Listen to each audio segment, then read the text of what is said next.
दोस्तों, हमारे नए नए वीडियो गीत देखने के लिए हमारे YouTube चैनल को सब्सक्राइब करें और न्यू अप टू डेट्स जानने के लिए बेल आइकन को क्लिक करें। तो पूजा पाठ लेवैया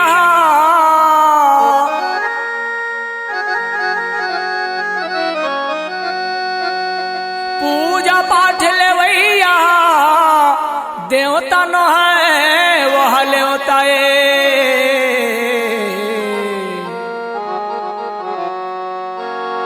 जन्म देवैया दाई औ दादा संसार में सबले बड़े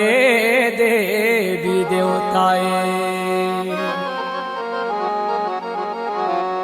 प्रेम से बोले अपने अपने माता पिता की जय।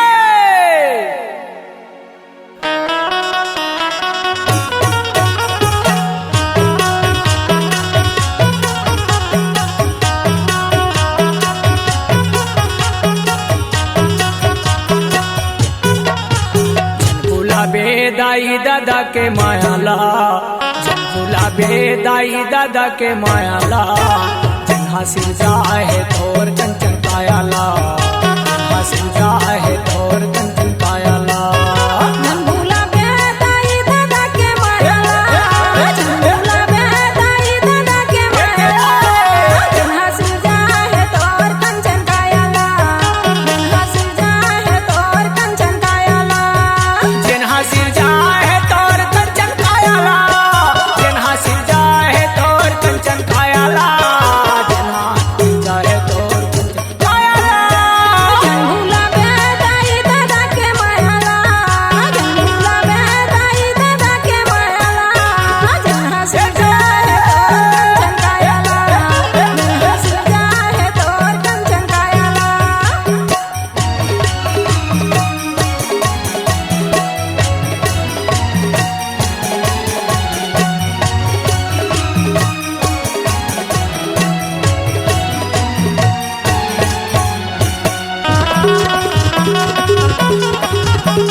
दस महीना ले तोला उद्र मालू पाए आगे पवन पानी ले तोला बचाए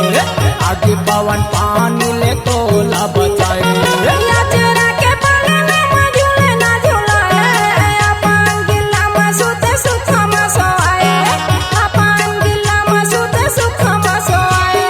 दस महीना ले तोला उद्र मालू काए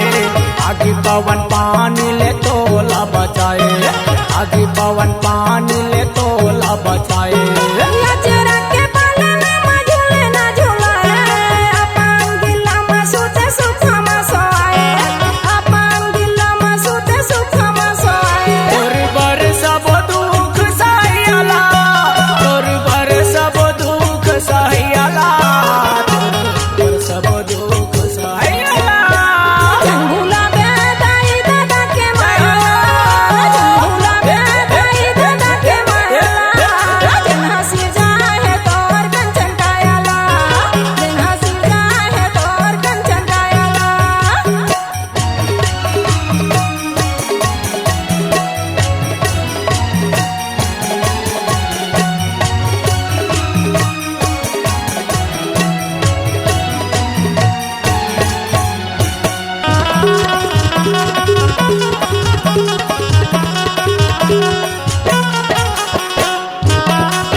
बने भूति करके दादा धान ला कमाए दाई तोर लक्ष्मी रूपी भोजन खवाए दाई तोर लक्ष्मी रूपी भोजन खवाए।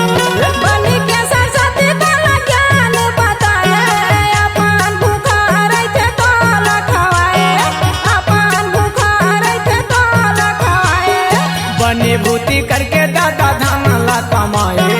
दाई तोर लक्ष्मी रूपी भोजन खवाए दाई तोर लक्ष्मी रूपी भोजन खवाए। ज्ञान बताए अपन भूखा रहते तो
बाप बने के पहली तहाँ बेटा कहले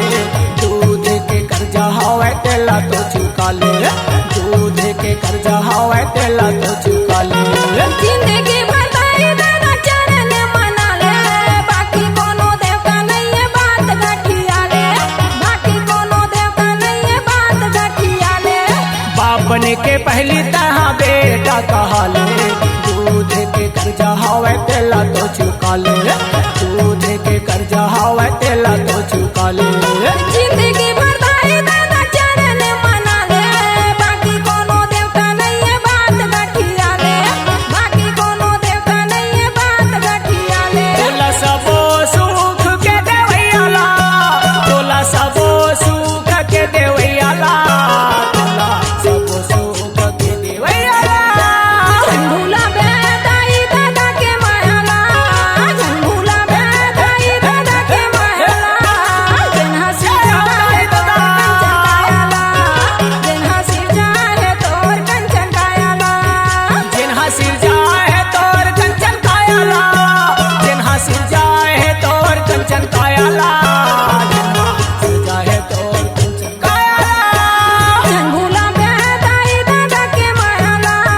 झंडूला बेदाई दादा के मायाला जन हंसी जाए तोर कंचन कायाला जन हंसी जाए तोर कंचन कायाला जन हंसी जाए तोर कंचन कायाला जन हंसी जाए तोर कंचन कायाला जन हंसी जाए तोर कंचन कायाला जन हंसी जाए तोर Kanchan कायाला C-Log Digital Recording Studio, Cordoba. Contact number 99071192115.